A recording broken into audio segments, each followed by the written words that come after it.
So we are happy to welcome once again Dr. Brian Bibb, Professor of Religion at Furman University, to consider this morning the hermeneutics of Bible translation. You're going to start with a definition of that word, right? Okay, good. Thanks.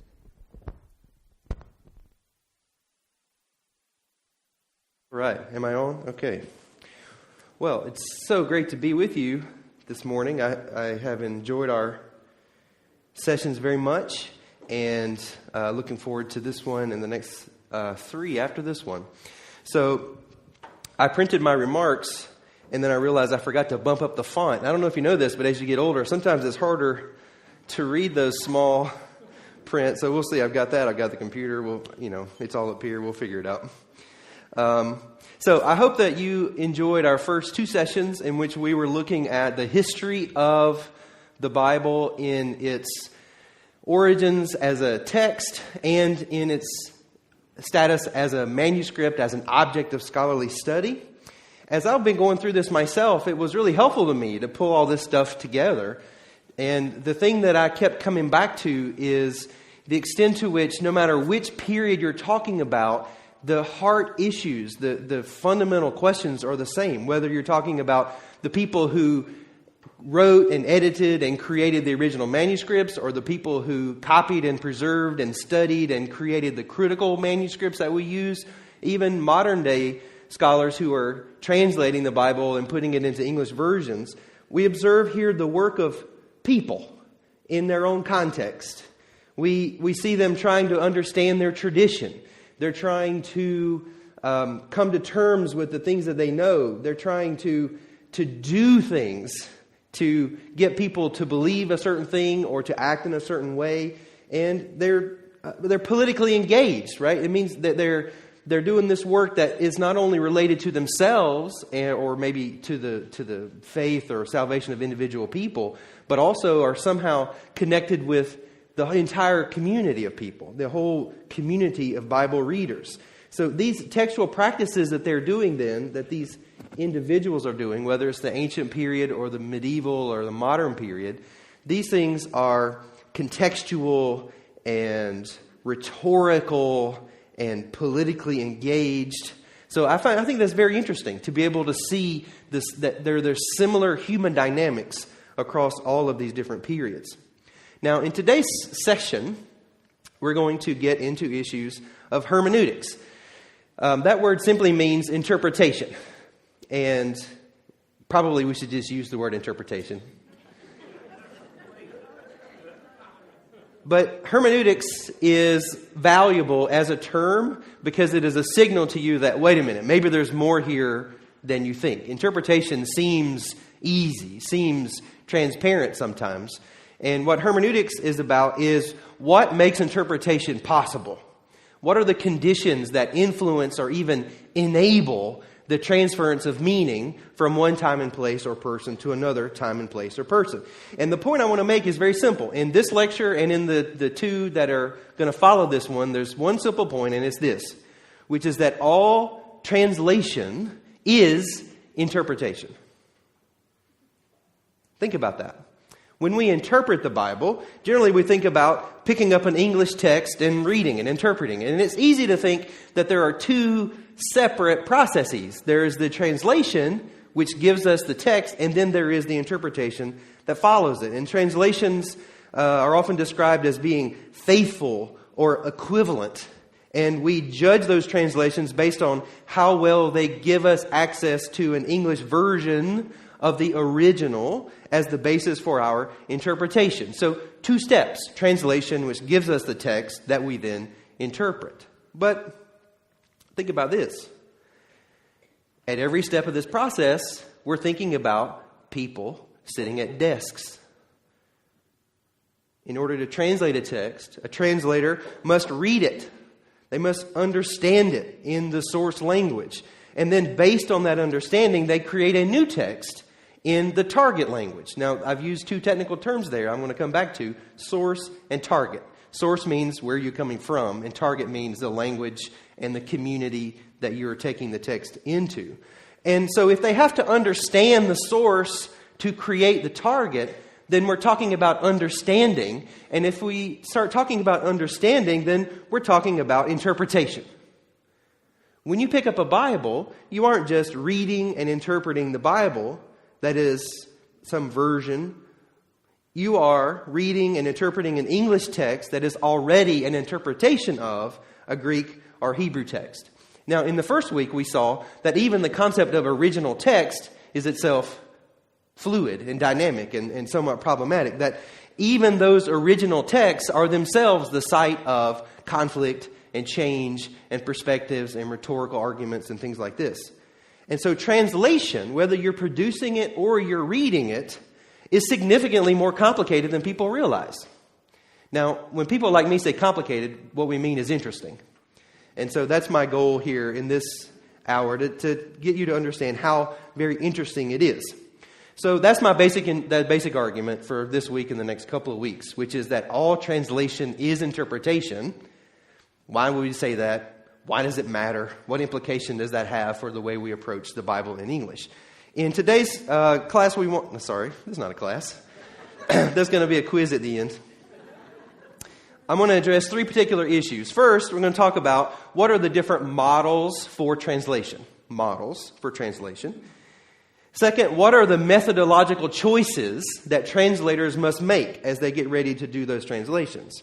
And third, I want to, at the end, apply these ideas, models and methods, to a very interesting and difficult aspect of human language, metaphor, which is probably the test case for all translation theory. So let's start with models of translation. Now, it's very tempting and very common to use analogies to describe translation. And if you develop analogies further or pull some things together, what you end up with is a model.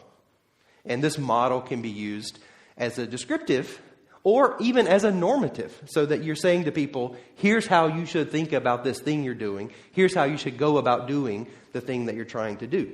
So I've got a handful of models for translation that we want to think about. The first one is the model that we might call the cargo model. In this analogy, the translator picks up a load of cargo in the source land and transports it across borders to the target land.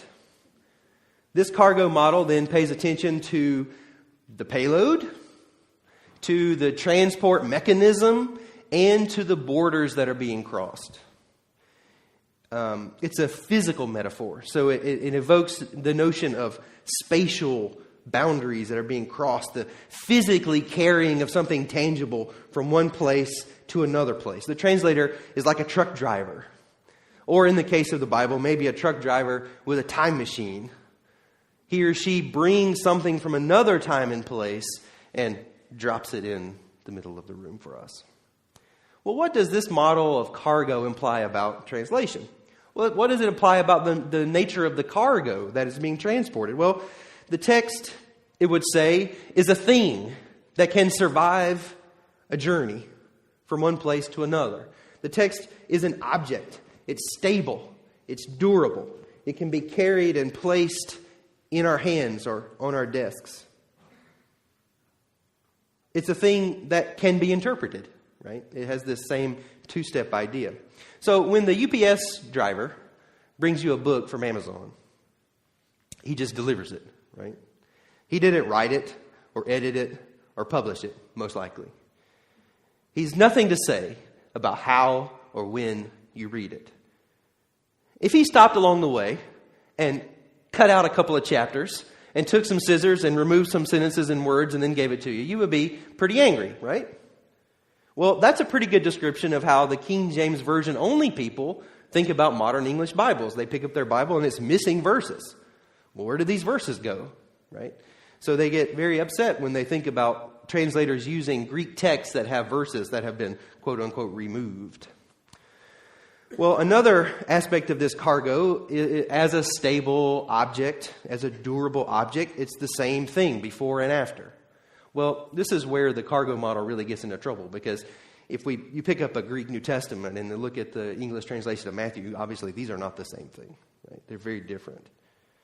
And so we might then transition from a cargo model to a very similar physical model that we might call the hidden treasure model. Maybe there is inside that source text something true, something valuable. It's hidden. And the translator's job is to dig down into it, to find it, to bring it up, polish it off, wrap it into a new package, and then give it to us. The hidden treasure. What does this model say about the nature of that treasure? Or the nature of where it's being found? If there's gold buried in the ground, we can dig down and we can extract it. We lift it up. We show it to everyone. And then we spend it. Or we save it. Or we turn it into jewelry. But once the gold has been extracted, the dirt from which it was taken doesn't matter anymore. The dirt is incidental to the gold. Maybe even an obstacle to finding it. And so the new setting for our gold, maybe it's the bank, maybe it's your wedding ring, is more important to us than whatever dirt it was taken from. Right? So as you can see, this model, to the extent that people have it, and it's more implicit, I think, than explicit, has the effect of minimizing the historical context of the original. This model is behind a very common distinction, which maybe you have heard, between what it meant and what it means. You ever heard that before? Right? And what it means, of course, is infinitely more important than what it meant. So I would say that these physical metaphors are probably not ideal ways of thinking about translation, because they emphasize the Bible as a kind of an object that's being manipulated and moved from one place to the other. Well, there's another one that's more language-oriented. It's called, we might call it the code model. Imagine the Hebrew text. Now, this is not hard. Imagine the Hebrew text as a kind of secret code, right? So the author of Genesis 1 has an idea that they want to say about the beginning of creation. And then they encode that idea in Hebrew letters and words and phrases. Bereshit bara Elohim et hashamayim ve'et haaretz. V'haaretz haya tohu vavohu. Well, the translator has the job of cracking that code using their secret decoder ring or their wine-green grammar. And then writing down for us what the message is. We're familiar with code, how this works. Messages written in a special way to someone else who can then decipher the meaning. In the old days, maybe a good analogy would have been shorthand. Right? I remember my mom learning shorthand when I was a little kid. She went back to school for secretarial work, and I'm sure she never used it, but she did have to learn it. Now we don't use shorthand anymore, but we have emoji. Right? Every one of those tiny little symbols has a meaning, and there is even syntax and grammar in the use of those little symbols. And in the way that they are combined gives the author the ability to say sometimes pretty complicated things, as long as somebody knows how to decode them properly. So this is why your grandchildren send you an emoji text, and you're like, I don't know what this is. So then you need a decoder. You need somebody to unravel it for you. Well, the one potential problem with the code model is that it presumes that there is a message, an idea, or a true thing that can exist. This gets a little in the weeds. Stay with me. It assumes that the message can exist before or outside of language. Before that message was encoded in the Hebrew verse of Genesis 1, Bereshit bara Elohim hashamayim ve'et haaretz, what form did it take? Where was it?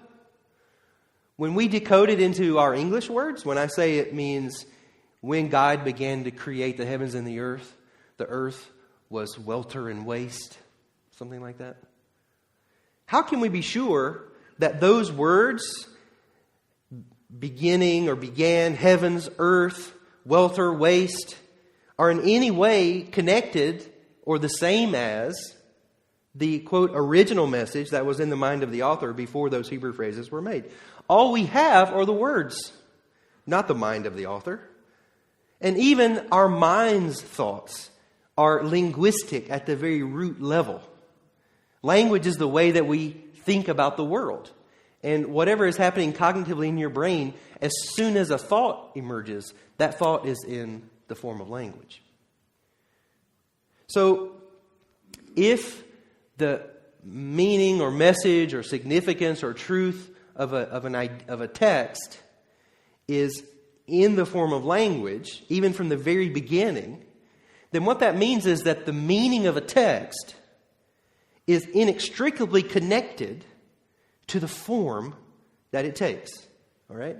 Now, stay with me. I'll ask you for questions in just a second. If I say the phrase, bless her heart,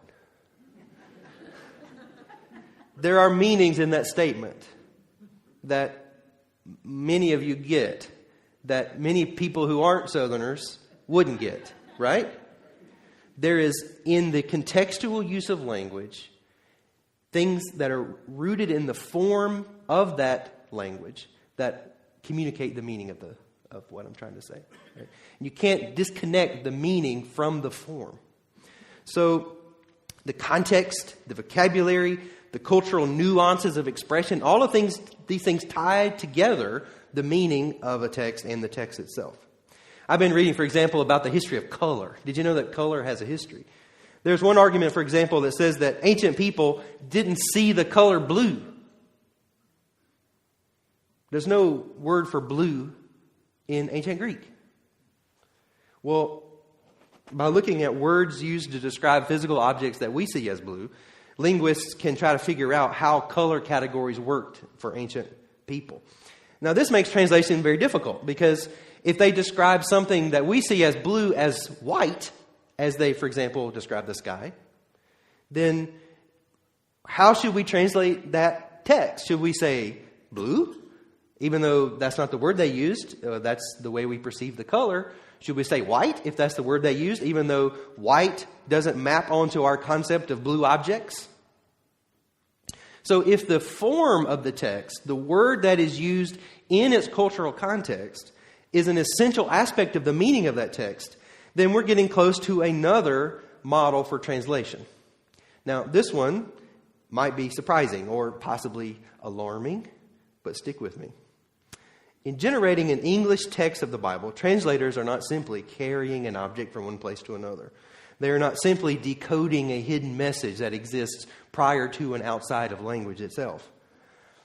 Translation is rewriting. The English text, on a literal level, is a new text. It has new forms in a new context, therefore, has new meanings. The old form is gone. And in some ways, the old meanings gone, maybe recreated in a new form in the target language. Once we recognize the embedded, cultural, linguistically contingent nature of all communication, and we realize that translation is rewriting, then we're in the world of asking about those people sitting at the desks again. Translation is not just a new container for a source text or a new container for the source text's true meaning, that little gold nugget that was dug up. It is a new text. Now, it bears some complex interpretive relationship with the source text. Translators are struggling, for example, to understand the meaning of Genesis 1, and they think about what those phrases mean, and then they struggle to use their breadth of knowledge of the English language to come up with English phrases that recreate that text in a new form that are somehow very dynamically connected to the original text, to the source text. This means that in a very real sense, a very literal sense, translators are authors. And as scholars, as critical readers of the Bible, which we are, then we apply the same analysis to Bible translations that we would apply to the biblical authors and editors, people who are involved in creating the text that we read. Remember those questions that we asked? Who are they? When did they do their work? And why? And for whom? Right? So, if all translation is a linguistic act that involves the rewriting of a source text into the target text, then we are now thinking about the work of the translator as somebody who is engaged in a particular linguistic act in the midst of a community, which means we want to know who they are, what they're trying to do, why they're trying to do it, who they're writing for, how they're going to be evaluated, and how do they then understand this very dynamic, difficult relationship between the text that they have created and the original text that exists as their source. Right? Okay, now that, I don't know, maybe you need a coffee break. We'll pause there. So that's the end of the first point, which is that there are these different models, and maybe one good model is rewriting, even though it is somewhat challenging from a theological point of view, which I'm going to talk about at the end. So let me see. Are there clarifications? What words did I use that were difficult, or concepts? It seems like to me the quality of the translation is a function of the translator's vocabulary in both the source and the target. Yes. Yes, certainly. Remember, I gave the example last week of Rodolphus Dickinson in Pendleton doing his translation. And he had good ideas, but he was a terrible writer. And so his translation was not good for that reason. But someone could have a really good English vocabulary, but a very poor Greek. That's right. That's why the best new translations, like the Common English Bible, have committees of people, scholars and lay readers.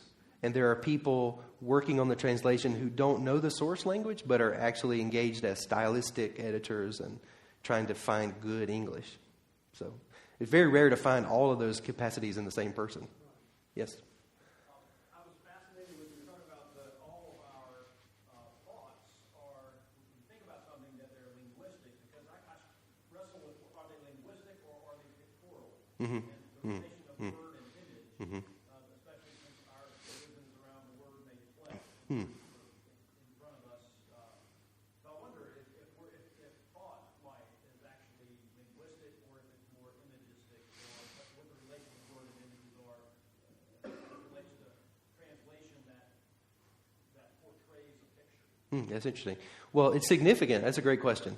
And I think people can disagree about this. That's a great question.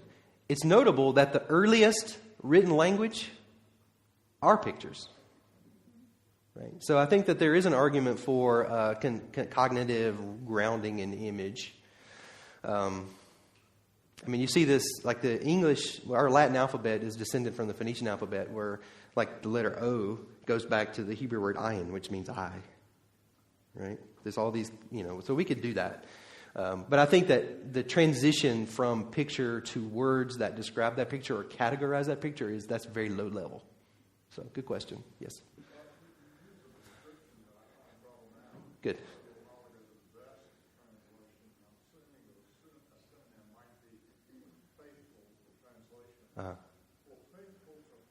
Exactly. That's right. That's right. That's right. Yeah.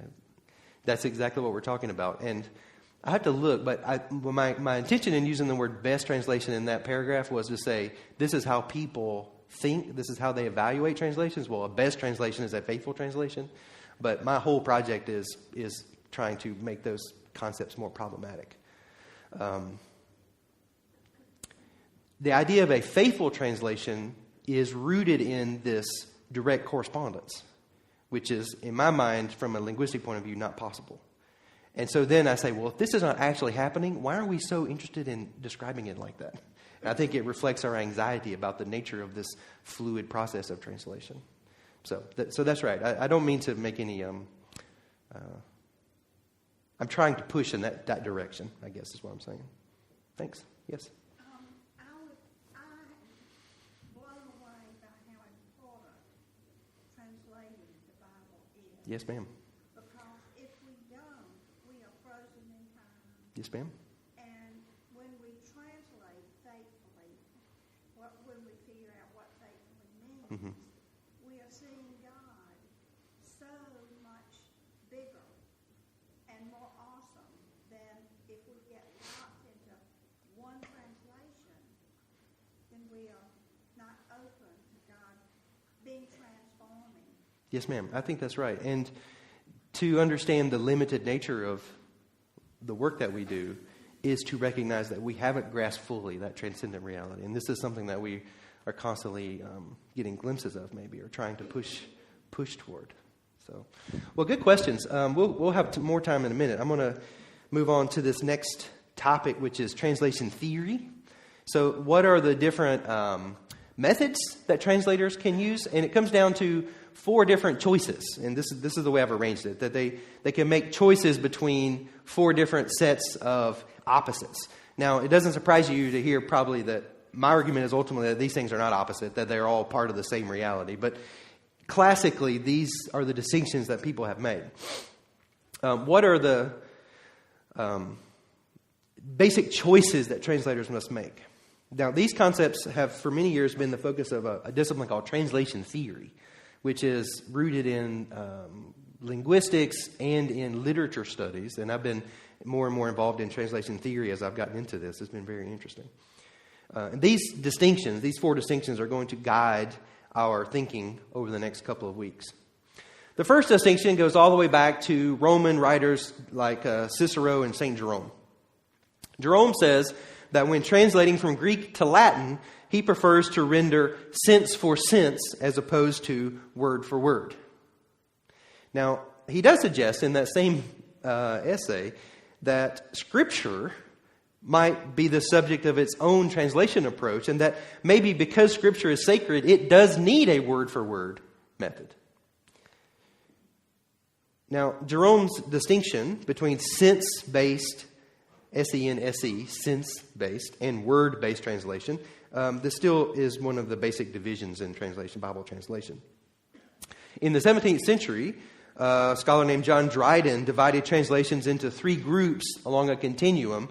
He says that there can be metaphrase, which is basically what we think of as word-for-word translation, and paraphrase, which would be more like sense-based translation. That's more phrase-based or sense-based, not word-based. And he also says that there is imitation, which is where a translator is inspired by original and then creates something new using whatever techniques make sense with the task he's trying to accomplish.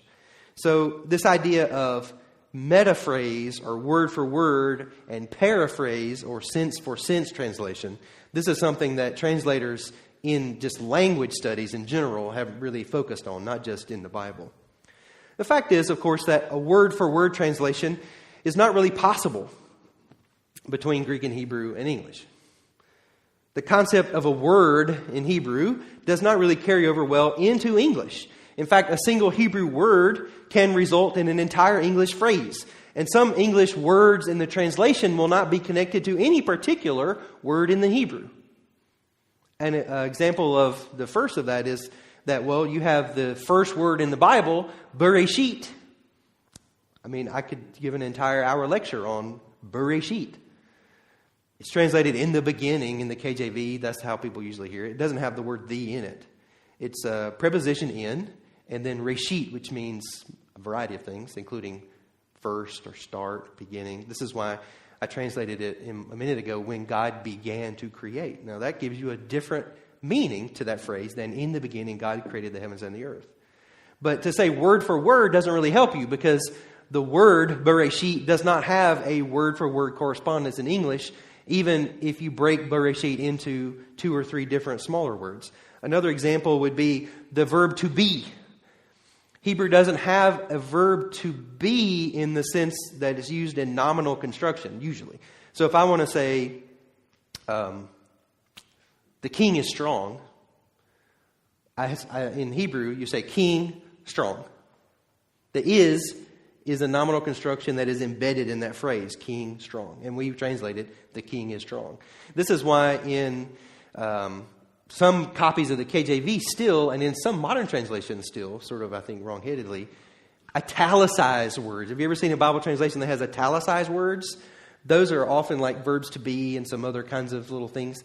These are where the translator says that they have added words to the original.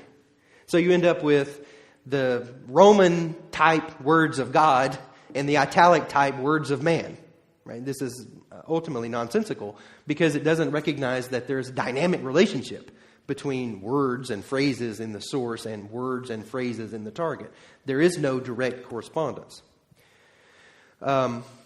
And so this means that word for word and sense for sense, this is not ultimately really that significant of a difference, even though people make a big deal out of it. A second methodological choice that translators make is the distinction, and I think this one is really important, the distinction between foreignizing and domesticating. There's this guy named Friedrich Schleiermacher in the early 19th century who wrote a famous essay on this, and it's been the focus of a modern scholar named Lawrence Venuti, which describes the difference between, this is one way to put it, bringing the text to the reader or bringing the reader to the text. So a foreignizing translation, which is what Schleiermacher preferred, by the way, and Venuti, the translator recognizes the difference between the source culture and the target culture and creates a translation that emphasizes those differences. The resulting text might sound difficult or strange to the reader. And honestly, it requires, and Schleiermacher says this, and maybe this is why he liked it, a more educated readership, or versions that have all kinds of help around the edges. Right? This is a foreignizing translation, making the text willingly and knowingly foreign to the reader with all kinds of whatever help they might need to understand it. An example might be a translator who retains the word cubit or shekel. Well, if you keep the word cubit, well, we don't know what a cubit is, but we can learn what a cubit is, and then in our minds do a secondary level of translation, changing cubit to, this or whatever that is, 18 inches or whatever you want to say. Right? So, if the translation is bringing the reader to the text, then this kind of foreignizing where you take the reader and say, okay, here it is. Now, what if you're bringing the text to the reader? Then you might then convert cubits to feet or shekels to dollars or something like that, right? Domesticating, of course, can go a lot deeper. So any translation that tries to sound modern, that tries to sound clear or readable, that uses modern language instead of outdated language, that's a domesticating translation. But which one is better?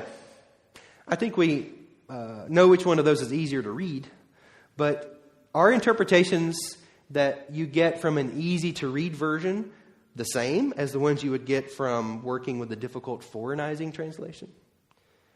An illustration of this, I think, would be the Psalms in the Message. You guys know the Message. It's very paraphrasing end of the sense-based spectrum. In the Message, the psalmist sounds a lot like a contemporary American evangelical Christian having a quiet time. And I would imagine that's how the Psalms in the Message are most often used. Is this what the psalmist had in mind when composing those hymns for ancient Israel's corporate worship? In changing the form, the Message has changed the Psalms completely into something else. But at the same time, the Psalms in the NRSV are formal and cold, liturgical sounding. They have very little poetic beauty. They have very little natural feeling and emotion. They were written by people who are not good poets. So is the experience of reading the Psalms in the NRSV, with its clinical preservation of terms and stanzas while killing all of the poetry, really what the psalmist had in mind? In changing the hymns to become a part of the liturgical Bible in the NRSV and in that tradition, the Psalms have become something else. So we've got word-based and sense-based. We've got foreignizing and domesticating. A third one is the difference between dynamic equivalence and formal equivalence. Now, up through the 1950s, the Bible translation was committed mostly to close word-for-word correspondence between the original text and the English text. And that approach has become known as formal equivalence, which means that the link between the source text and the target text is at the level of the form as much as possible. Like the syntax, the word order, the word choice. Right? An example of this would be a kind of idiom. Right? So if there's a text that says, let's see, God's nose is burning. You're like, well, what does that mean? Well, it means God was angry. So a formal equivalent says we need something in our English translation about burning. So whenever you see a translation that says, and God's anger burned against so-and-so, that's because they're trying to actually bring the word burning into their translation, even though for us, the nose burning is not a metaphor or an idiom for anger. And I think nose burning just means anger, right? I don't think there's anything magical or spiritual about the idea that that's the particular idiom that they use. Well, that's formal equivalence. But in the 1950s and 60s, a new era of Bible translation opened under the work of a pioneering scholar, linguist, Bible translator named Eugene Nida. Now, Nida developed a theory called dynamic equivalence. And what he argued is that the equivalence between the source and the target is not at the level of form. It must be at the level of effect. Whatever effect the original was to have, that is the same effect that the target is to have, if it is to be judged a successful translation. So, to return to the Psalms, if a psalm is supposed to conjure and channel feelings of remorse, maybe, then the English version should be a passionate expression of remorse.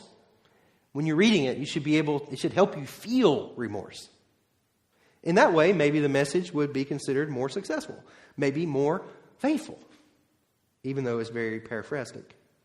However, in doing that, the message does not retain any of the images, the metaphors, the parallelism, the poetic structure, anything involving the formal equivalent layers of the source.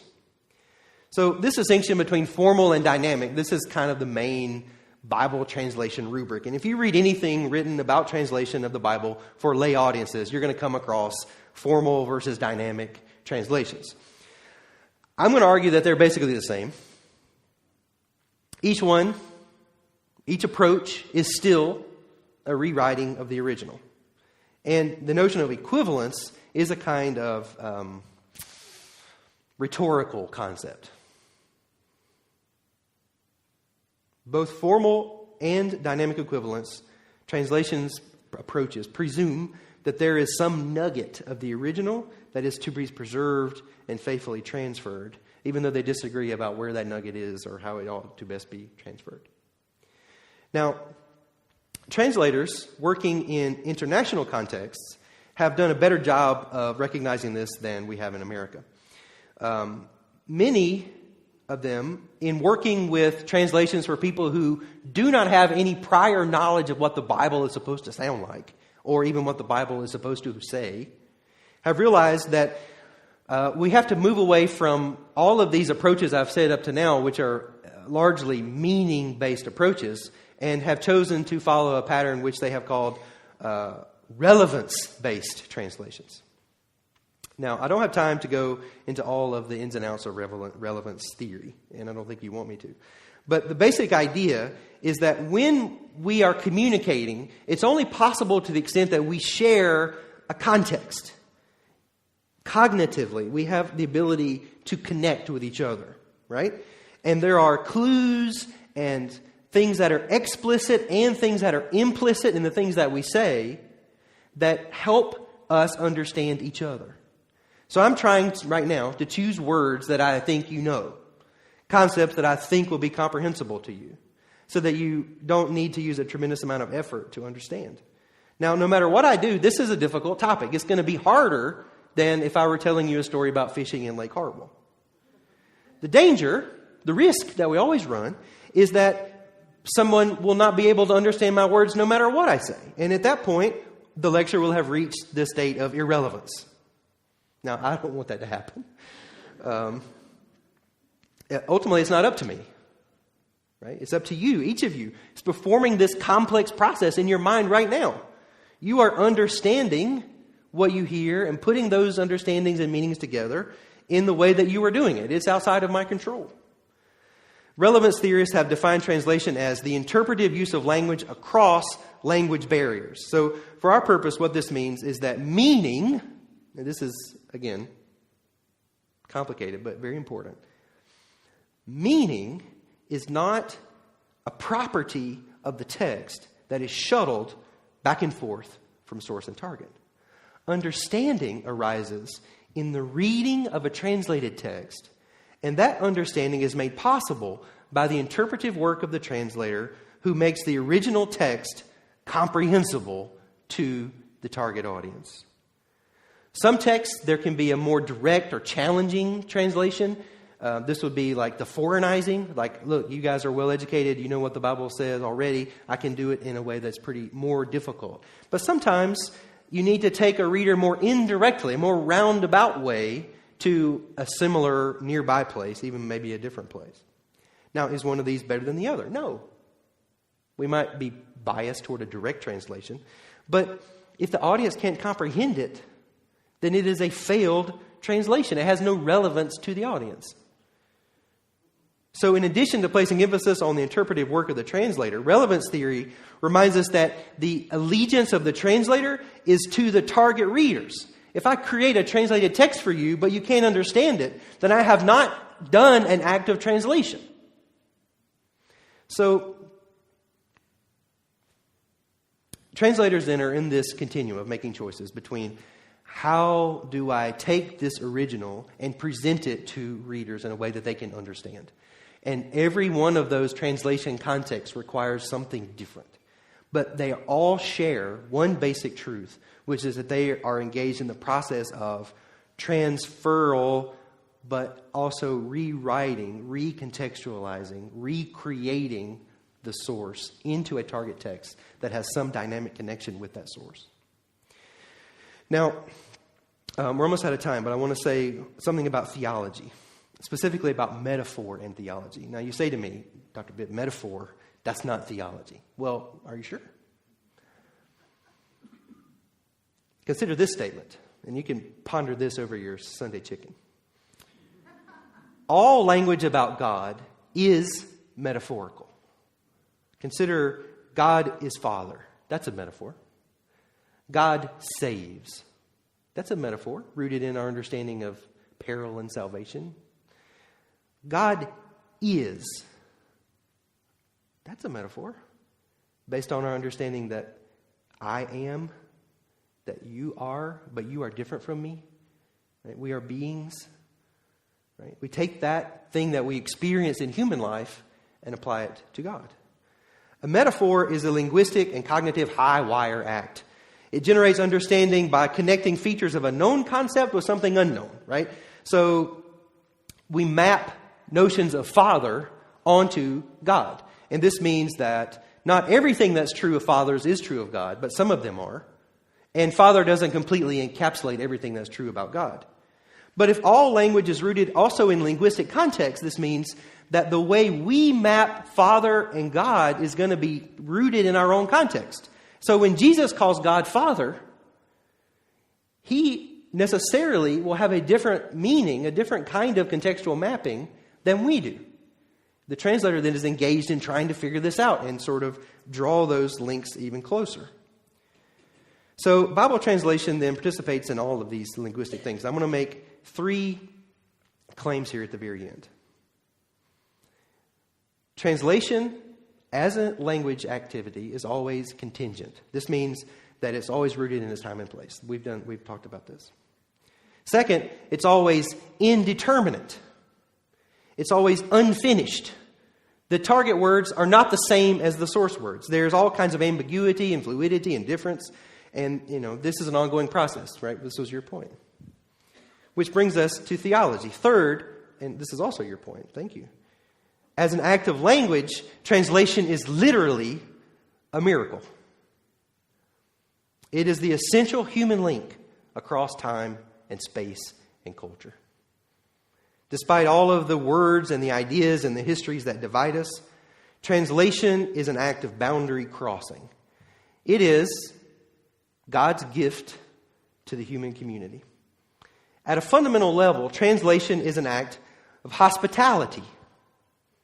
It creates a space and then invites both the source text and the target readers to inhabit that space for a while to communicate with each other.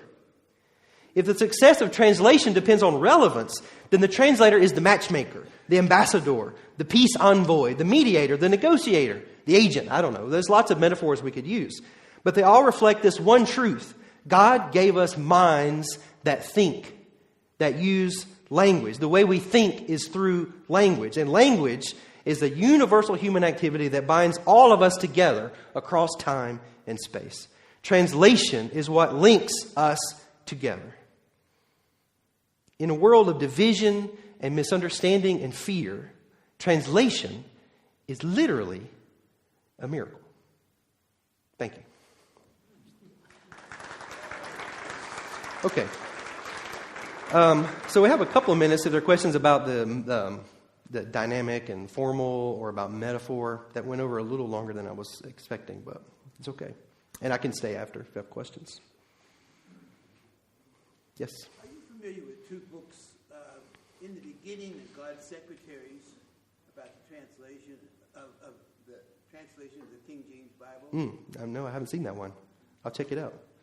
There's a lot of, the KJV had us 400 a few years ago, and there have been a lot of really good books about KJV recently.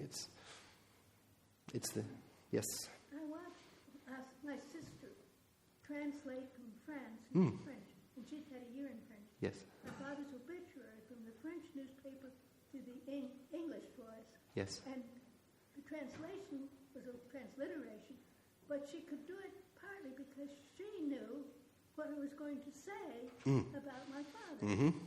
That's right. And so, and that's true in the Bible too. Certainly. If somebody had no idea of one God and tried to translate the Bible, you might get a very different version. Right, absolutely. And this is why those international translators have such a hard task. So you're translating the Bible. I have a friend who's translating the Bible into minority languages in West Africa. Right? How do you explain Jesus is the Son of God? Right? In a language, a culture is very difficult. It's hard in English, exactly so. Right? But in those languages where the contextual frameworks are so different. Right? Now we're going to talk some about that as we move forward as well in the next couple of lectures. Yes. As far as the circles that you swirl in America, what is the most cutting-edge translation problem, if you will, that's being discussed today? From a theoretical point of view?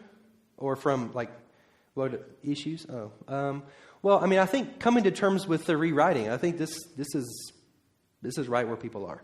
Because the part I didn't quite get to, which we'll talk about next week, is that it's rewriting in the service of power. Who's doing it means that somebody has the power to tell us, to define for us what the Bible is. And so we get into a whole nother level of discussion of power dynamics and what are people doing with their translations and what are the underlying dynamics of creating and reading that text. So,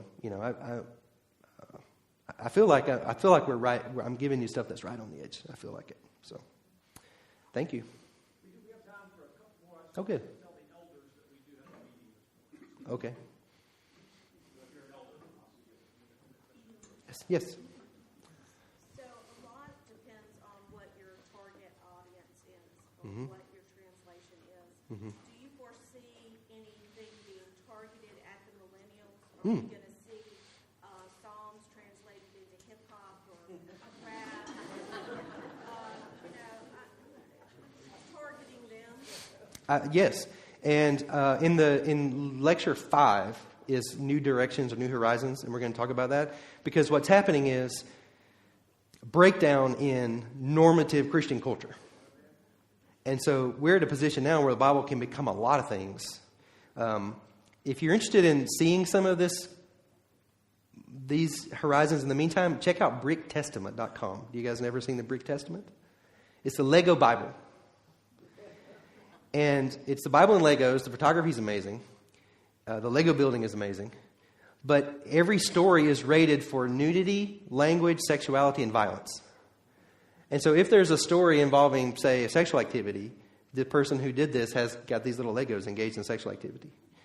And I use it all the time in class. It's not just that part, but it's a very good conversation starter, and I think connects to young people in a way that just reading the NRSV doesn't. So absolutely, yeah, we're going to have a whole week on that. Thank you. One thing that I think is interesting, like LOM is plural, I am, isn't that right? Yes. Translates into God. Yes. And it could be God, but that would be dangerous. Sometimes it's God's, yeah. Yep. Yeah, that's an interesting, yeah. So when they say Elohim, how did the plural, it's the syntactically plural word, how does that connect to the concept? And there are places where Elohim as a plural noun has a singular verb. So I don't think they necessarily saw it as a plural word. It is sometimes used as a plural word. But I think for God, even though it's a plural word, they did understand it as a singular being. But there are a handful of very interesting passages where that gets a little fuzzy. This is good stuff. Yes.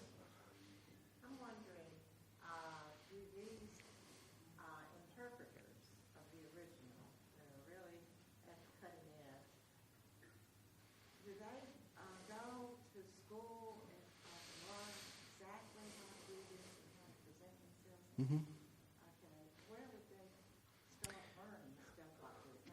That's good. Well, in America, they tend to be scholars and church leaders who are doing it. The international scene is more interesting.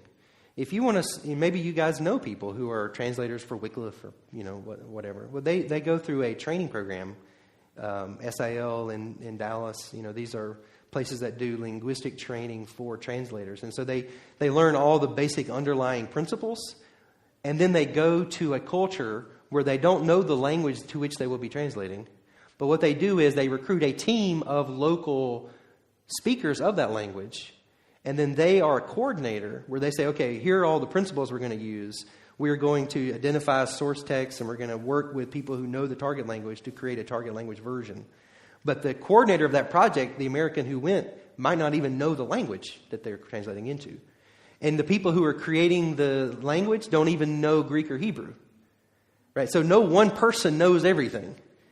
And so you have different people bringing different capacities and skills to a process that's a committee process and that's rooted in, and the goal is very quickly to turn it into a community project so that it's not, we're going to go over there and translate the Bible for them, but we're going to go create a process by which they can translate the Bible for themselves. In some cases, they've had to create a written language for the people to translate it into. Yeah, so you've got to find, just linguistic systems to even write. And a lot of local governments don't really care about the Bible, but will be indulgent of these activities because they then open schools where children will go to learn how to read so that from the Bible's perspective, they can read the Bible, but they're also, which is a good thing, learning how to read. But there are people who the only book they have ever held in their hand, and the only book that might exist in their language is a Bible. So, there's a lot of really interesting, and then that brings us also back to the question of power and, power dynamics and colonialism and all kinds of interesting topics. It's good stuff. Okay, well, the bottom line is most of what you read about Bible translation is oversimplified. And I'm trying to encourage you to develop, more of a critical skepticism about claims that people are making, including me. So thank you for that, and we'll see you next week.